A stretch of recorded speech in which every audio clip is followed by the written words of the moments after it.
Bonjour, bienvenue au Château de la Vigne. Nous sommes ici sur la commune d'Ally, à proximité du village d'Escorail, à 700 mètres d'altitude, dans un pays qui s'appelle la Xaintrie, à la frontière de l'Auvergne et du Limousin.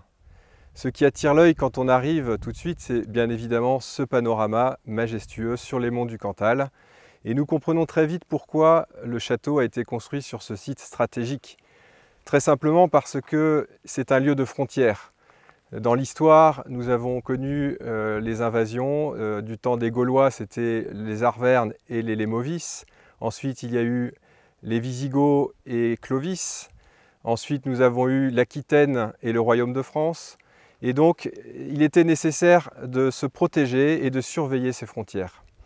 Ici, la particularité, c'est que le château de la Vigne que nous allons visiter a eu une succession de plusieurs châteaux. Un tout premier château, au 7e siècle, le Castrum Scoralium, en contrebas du château, à 300 mètres, où Pépin le Bref et son fils Charlemagne ont conquis en 767 ce castrum sur le duc Weifre d'Aquitaine.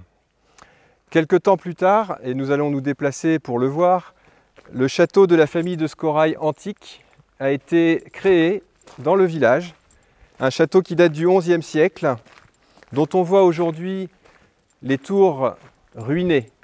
Donc on a encore une tour dont on aperçoit à travers les arbres une tour coiffée ainsi qu'un mur en ruine.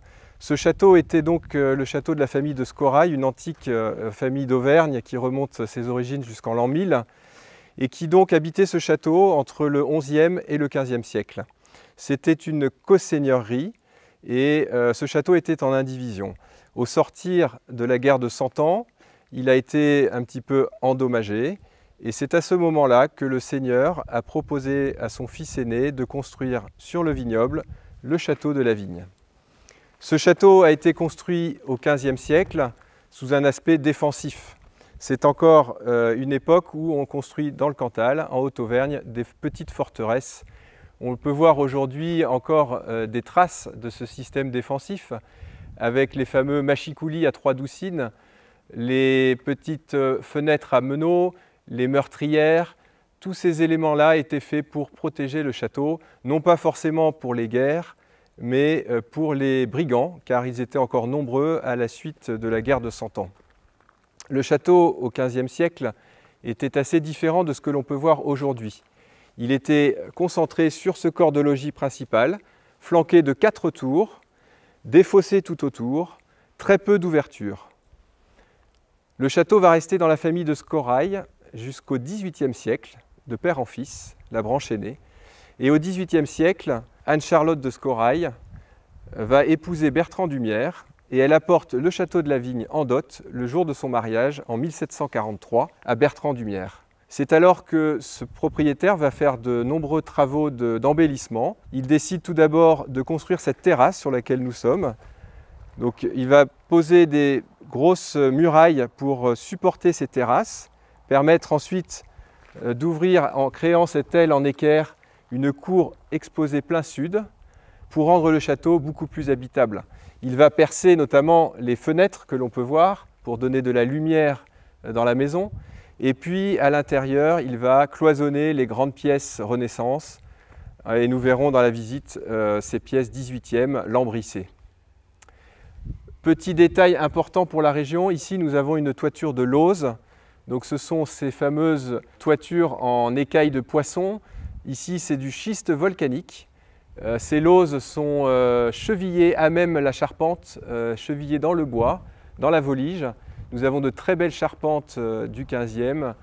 Et donc ces lauzes permettent avec la pente d'évacuer la neige assez facilement. Nous allons donc rentrer dans le château, dans cette fameuse tour carrée, magistrale. Avant de rentrer, comme selon l'usage, nous pouvons voir le blason de la famille qui occupe le château actuellement, la famille Dufayet de la Tour. Je vous invite à rentrer.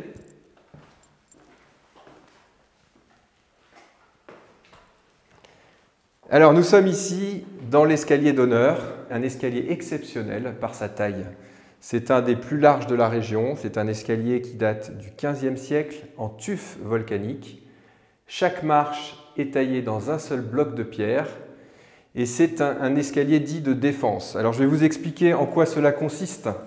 Un escalier de défense, comme vous remarquez, il tourne à l'envers puisque nous avons la rampe sur la gauche et cela facilite celui qui défend le château puisque celui qui attaque le château avec son épée va être gêné par la colonne centrale. Celui qui défend, au contraire, a toute la latitude pour, évidemment, dégainer son coup. Donc cet escalier, nous allons l'emprunter jusqu'en haut. Voilà, donc il est très facile à monter. Sans doute qu'autrefois, peut-être même les montures pouvaient monter jusqu'en haut pour porter les objets lourds. Il est également très fonctionnel puisqu'il dessert tous les étages du château et il fait la jonction entre la partie 15e et 18e. Nous arrivons en haut de cet escalier fermé par une très belle rambarde et ici nous avons l'ouverture vers un tout petit escalier qui curieusement possède deux grandes portes métalliques, contrairement à toutes les autres portes en bois. Et nous allons comprendre dans un instant pourquoi ces portes métalliques étaient posées ici. Donc évidemment, le petit escalier est beaucoup plus difficile. Il permet d'atteindre les sommets de la tour.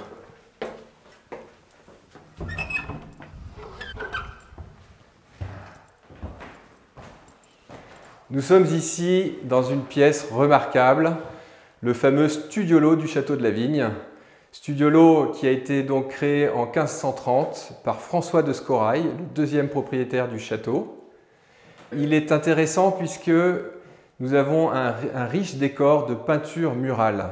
Ce sont des peintures de facture Renaissance italienne qui présentent évidemment des activités favorites de François de Scorail, c'est-à-dire la chasse. La chasse fait partie de la vie du seigneur de Scorail. Et dans la partie supérieure, nous avons les métamorphoses d'Ovide. C'est également un thème très fréquent à cette époque-là. On est friand de métamorphoses. Je voulais revenir sur le studiolo. Qu'est-ce qu'un studiolo? Un studiolo, c'est assez unique. Il n'y en a que 3 en France. Un au château du Lude, au château de Blois et un à la Vigne. Un studiolo, c'est une petite pièce, comme on peut le voir ici, richement décorée, située dans, en général, la plus haute pièce du château, avec une seule ouverture. C'est un endroit pour le maître des lieux qui lui permet de se retirer pour étudier, travailler, méditer. C'est aussi un peu son jardin secret. Et ce n'est pas pour rien que sur ces peintures, François de Scorail, commanditaire, a souhaité exposer une partie de sa vie. Déjà, très simplement, quand on regarde, il a représenté son château, le château de la Vigne, qui est ici, en 1530. C'est la plus ancienne carte postale du château, si on peut dire. À côté, un autre très grand château, qui est le château de Montal. C'est le château de son beau-père, puisque François de Scorail épouse en 1525 Anne de Montal. Cette chasse représente la chasse de Saint-Hubert. Elle est magnifique, les dessins sont extrêmement précis, on peut reconnaître un lévrier ici, le chien blanc du roi, les matifs. Nous avons également aussi tout le gibier qui est représenté, de la petite vénerie à la grande vénerie. Et donc le thème central, il est ici, il est clair, on va de l'obscurité vers la lumière, c'est la conversion de Saint-Hubert. Saint-Hubert, grand chasseur, qui est à genoux ici, alors qu'il s'apprêtait à mettre à mort ce cerf blanc, découvre la croix du Christ dans ses serres, et au même moment, il a une conversion radicale, qui est exprimée ici par cet ange, avec ce phylactère, qui est écrit « Comment Jésus-Christ, par le bénignement scellé, mena Saint-Hubert à la miséricorde ». Et donc cela montre que c'est le Christ qui donne la conversion aux hommes. Saint-Hubert deviendra évêque, puis prêtre, puis évêque de Maastricht. Sur la partie haute, nous avons la métamorphose dans le livre d'Ovide qui raconte la légende de Pyrame et Thisbé. Nous avons ici Pyrame en tenue François Ier. C'est peut-être autobiographique. François a certainement voulu se représenter dans Pyrame. Il a participé aux guerres d'Italie aux côtés de François Ier. Il est décoré de la croix de Saint-Michel et il représente dans Pyrame 100 personnages. En face de lui, Thisbé.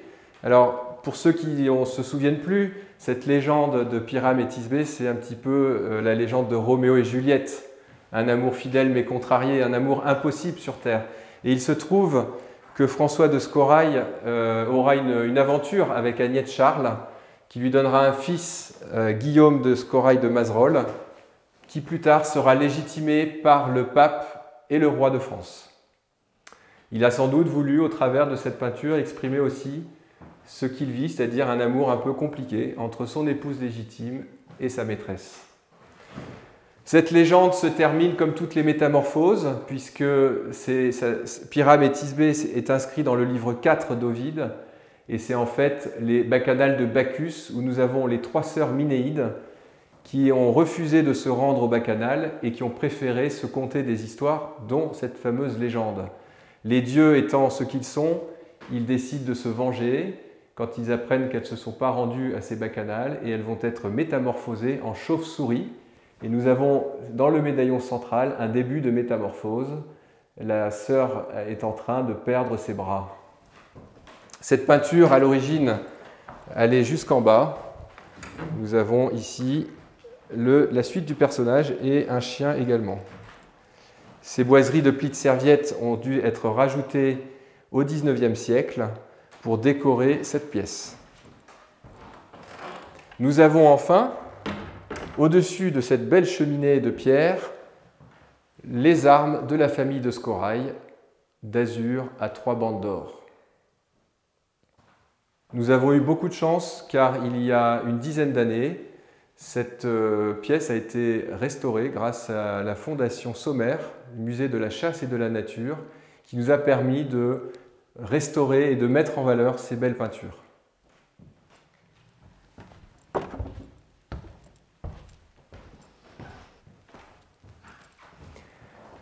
Alors nous sommes ici dans la chambre Troubadour. C'est une chambre bien particulière puisque c'est ce que l'on appelle le style néo-gothique.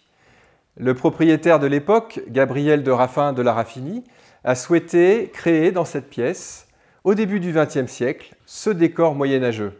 Ce qui est intéressant ici, c'est que c'est peut-être une trace la plus tardive du néo-gothique en France. Elle a été en effet décorée un petit peu après la guerre de 14. Tout ici est fait pour recréer cette atmosphère moyenâgeuse, notamment au travers des vitraux que l'on peut voir où Gabriel de Raffin a souhaité, pour rendre hommage, représenter sur ce vitrail François de Scorail, revenant des guerres d'Italie. Il a associé d'ailleurs au blason de la famille son propre blason.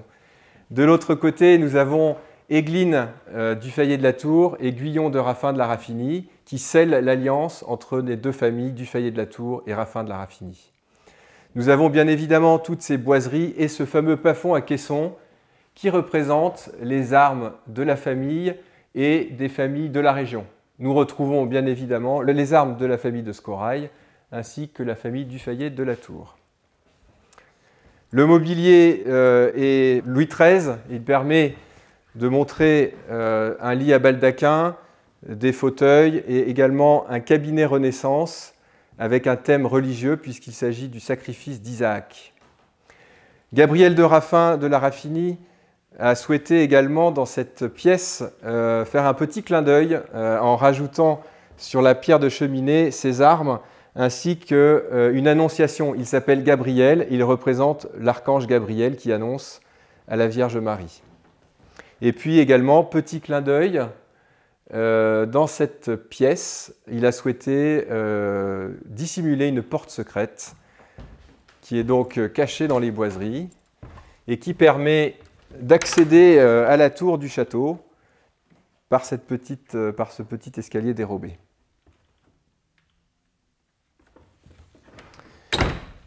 Alors il faut comprendre qu'à l'origine, au XVe siècle, il n'y avait qu'une seule et grande pièce, une grande salle Renaissance. Et d'ailleurs, je vais ouvrir les portes et nous comprenons facilement cette enfilade de pièces qui n'en formait qu'une seule. Et au XVIIIe, comme je le disais tout à l'heure, ces grandes pièces ont été cloisonnées. On a gardé simplement quelques traces. Donc on peut voir ici, dans cette chambre directoire, au-dessus de la fenêtre, cette frise Renaissance qu'il y avait tout autour de cette pièce et que l'on retrouve également dans la dernière chambre Renaissance, au-dessus de la fenêtre à meneaux.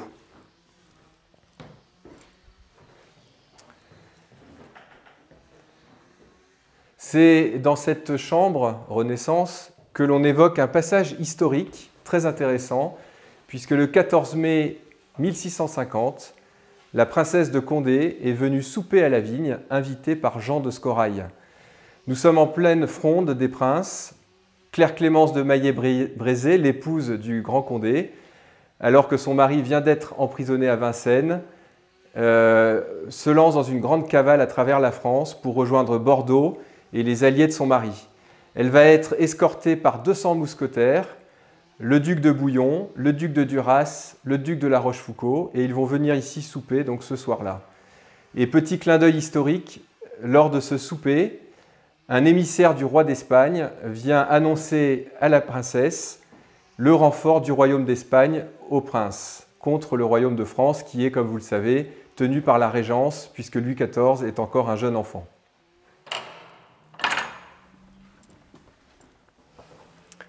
Avant de poursuivre la visite, je vous propose de faire un petit arrêt devant cette vitrine dédiée à l'orientalisme. Alors pourquoi l'orientalisme à la vigne? Ça peut paraître curieux. Très simplement parce que la chapelle du château a été transformée en salon mauresque au XIXe siècle. Et donc depuis, elle a retrouvé sa fonction d'origine, on y reviendra tout à l'heure dans la visite, et j'ai souhaité mettre quelques traces au travers des photos de l'époque et des faïences qui donc constituait ce salon mauresque. C'était très à la mode. Nous avons encore le Pierre Loti, le cabinet de Pierre Loti, qui en laisse une trace. Nous arrivons ici dans la chambre Louis XV, dite de Jean-Jacques Rousseau. Selon une tradition locale très ancrée dans le pays, Jean-Jacques Rousseau serait venu à la vigne en 1769 pour composer un herbier. C'est la période de Jean-Jacques Rousseau errante où il se cache, puisqu'il a été un peu condamné par rapport à ses écrits dans tout le royaume, y compris en Suisse. Et donc, Antoine Balthazar d'Humières va l'accueillir ici, dans le château. Cette chambre est décorée à la façon donc, du XVIIIe siècle, richement décorée de boiseries, finement sculptées. Nous avons donc une cheminée ainsi qu'une glace dorée à la feuille Louis XV, deux beaux portraits du XVIIIe siècle, représentant à droite la grande mademoiselle, cousine de Louis XIV, et puis à gauche un tableau de l'école italienne. C'est ici aussi que l'on peut voir quelques souvenirs ramenés des grandes expéditions, c'est très à la mode également, des statuettes chinoises, des estampes japonaises, également le tissu du paravent qui provient d'un des nombreux rideaux du palais d'été de l'empereur de Chine.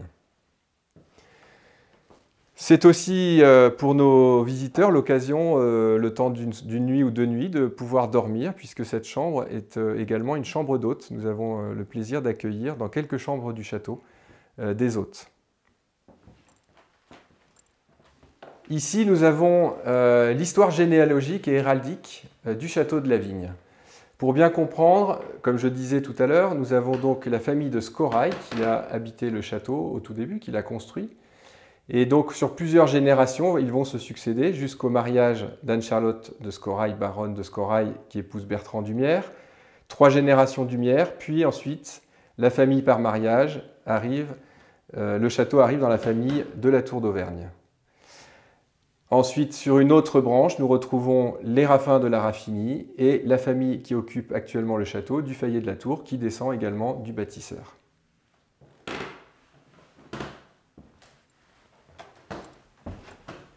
Nous allons poursuivre la visite dans les pièces de réception.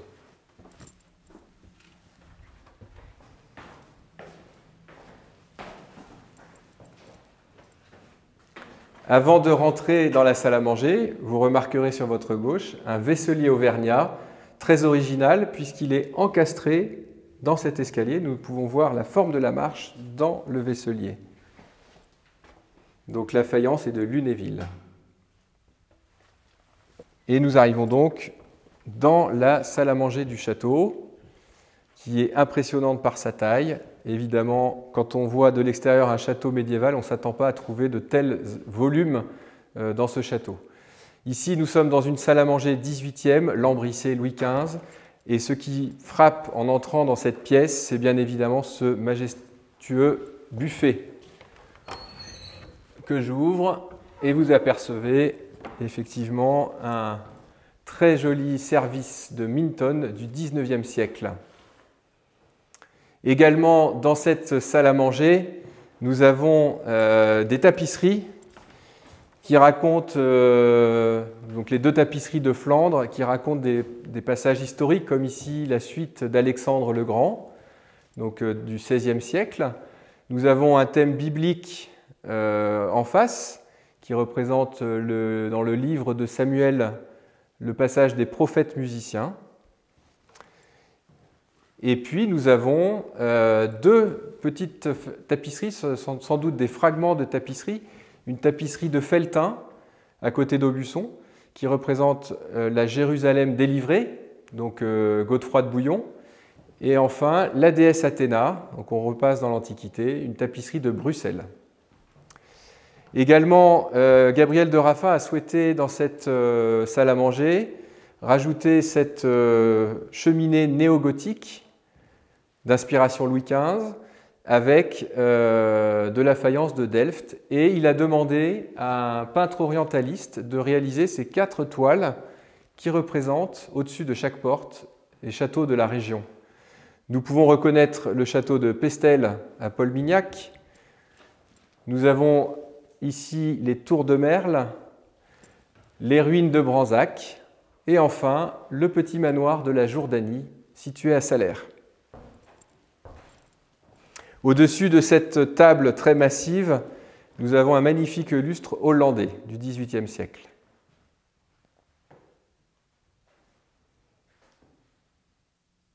Nous poursuivons dans le salon. Également un salon avec des proportions impressionnantes. Ce qui frappe tout de suite quand on arrive dans ce salon, ce sont ces deux magnifiques tapisseries d'Aubusson. Ce sont des tapisseries de la fin du XVIIe siècle qui mettent en scène deux légendes des métamorphoses d'Ovide. La plus grande conte la légende de Diane Aubin. C'est encore une scène de chasse, c'est cruel. Actéon, le chasseur, va être métamorphosé en cerf et dévoré par ses propres chiens, car il a eu le malheur de découvrir Diane, fille de Jupiter, dans son bain. Pour ce qui est de la seconde tapisserie, nous sommes encore dans la chasse, et c'est la légende du sanglier de Calydon, et nous sommes ici dans la scène finale de cette chasse, où Méléagre offre la hure du sanglier, c'est le trophée, le symbole de la victoire, à Atalante, cette belle jeune fille qu'il a rencontrée pendant la chasse. Dans ce salon, nous avons essentiellement des portraits de famille. Je voudrais notamment parler de celui à droite de la cheminée. Il s'agit d'Étienne Liviot, qui était le premier maire de Strasbourg sous le consulat. Nous avons également au-dessus de chaque porte des représentations de portraits de la famille de Raffin de la Raffinie, ainsi que la première châtelaine du château, Geneviève de Scorail, coiffée avec son hénin. Juste en dessous, très curieuse vitrine en forme de chaise à porteur. Et puis un piano Pleyel pour les amateurs de piano. C'est un très beau piano qui date de 1873, qui est toujours en fonction. Nous arrivons donc dans la chapelle du château, qui est une chapelle castrale, chapelle du XVe siècle, qui a donc, comme je vous le disais tout à l'heure, une histoire particulière, puisque au XIXe siècle, à la fin du XIXe siècle, cette chapelle a été transformée en salon mauresque. Ce n'est qu'en 1979 que cette chapelle va reprendre sa vocation initiale. Alors cette chapelle est particulière puisque le 10 juin 1551, François de Scorail va obtenir une fondation de messe quotidienne perpétuelle. Et dans cette chapelle ont eu lieu beaucoup de mariages, baptêmes, pour la famille de Scorail d'Humières. On a retrouvé ça dans les archives du village. Et depuis 1979, cette chapelle a retrouvé sa vocation initiale et de nombreuses messes sont célébrées, des fiançailles, des baptêmes. Je voudrais revenir sur ces peintures découvertes en 1980 qui représentent des anges portant les instruments de la Passion du Christ. Donc on voit que chaque ange tient, par exemple celui-ci, la colonne de la flagellation, ici le voile de Sainte Véronique, le marteau, les tenailles. Évidemment, ces peintures ont été endommagées et il manque certainement la croix qui devait être vraisemblablement ici. Au-dessus de l'autel, nous avons une représentation de ce que l'on appelle le tétramorphe, c'est-à-dire Dieu le Père qui bénit ses fidèles de la main droite, entouré de 4 symboles des évangiles. Nous apercevons aujourd'hui le taureau ailé de Saint Luc et l'ange à visage d'homme de Saint Matthieu. Petit clin d'œil également avec ce Christ au-dessus du tabernacle, Christ en faïence de Malicorne-sur-Sarthe, qui en rond de bosse présente les instruments de la Passion du Christ sur son socle. C'est assez original. Derrière, nous avons un vitrail qui représente la pesée des âmes avec l'archange Saint-Michel.